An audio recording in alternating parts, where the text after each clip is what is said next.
Hello po kapamilya, kamusta po kayo? Ayan po, dito po tayo ngayon sa ating miracle fruit at tatanggalan po natin ng ibang sanga kasi masyado nang masukal yung ilalim niya. At ito magandang lilim dyan sa may ilalim niya dahil napakayabong nung kanyang mga sanga. Kaya dito sa may ilalim niya kailangan na nating tanggalan para pwedeng mamahinga dyan sa ilalim niya pagka nagtatanim-tanim tayo. At yan yung ating miracle fruit mga kapamilya. Tingnan nyo at marami na siyang mga sanga-sanga dito sa may ilalim. Kaya kailangan mabawasan itong ating dahon ay sanga ng ating miracle fruit. Kaya kailangan natin bawasan. Kaya ayan yung ginagawa natin. Binabawasan natin tong part niyang ilalim para kahit papano magliwanag yung ilalim niya.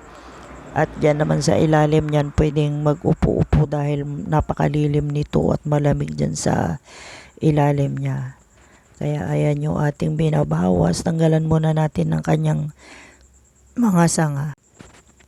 Ayan po, kung nakikita nyo kapamilya dito sa may part ng ilalim niya, marai-rai yung kanyang mga sanga. Kaya kailangan lagariin natin yung mga ibang sanga niya dito sa may ilalim para makapwesto tayo dyan sa may ilalim niya. Ayan kapamilya, at syempre napakagandang tumambay dito sa ilalim niya dahil nga malilim ito at syempre mababa nga lang yung kanyang pinakapuno. Kaya dyan sa may ilalim niya malamig.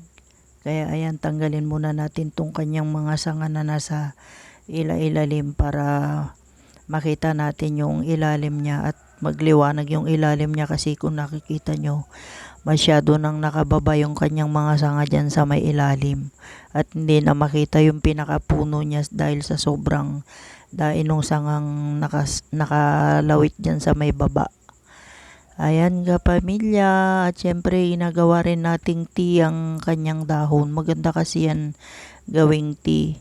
At tapos yung kanya namang bunga ginagawa rin nating juice. Kaya ayan, magandang itanim kaya yung mga ganyan. Tingnan nyo po yung mga bunga niya Dahil pa rin po niyang bunga. At syempre marami din po siyang bulaklak ngayon kapamilya. Kaya ayan, kailangan malinis natin para pagka namunga siya ulit, yung mga bunga niya hindi masyadong makuha ng mga sanga.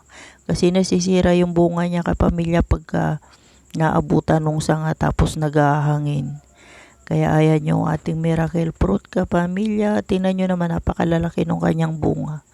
Yung mga may brown na bunga na yun, ready for na yun. Kaya kailangan matanggalan na siya ng mga sanga-sanga dyan para pag kinuha na natin, pwede na nating kunin at gawin na nating juice. Ayan, pagka may mga ganyang brown na po yung kanyang bunga, pwede na po siyang gawing juice.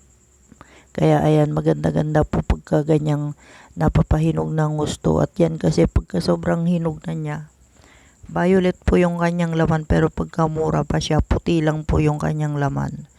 Pero ganun din po yung magiging kulay ng juice nila, wala pong pagkakaiba. Kulay black pa rin po pag naging juice po sila. Kaya ayan yung ating miracle fruit, nililinis po natin para umaliwalas dito sa may ilalim niya. At tingnan nyo naman napakabilis lang kasing kumapal ng ilalim nito.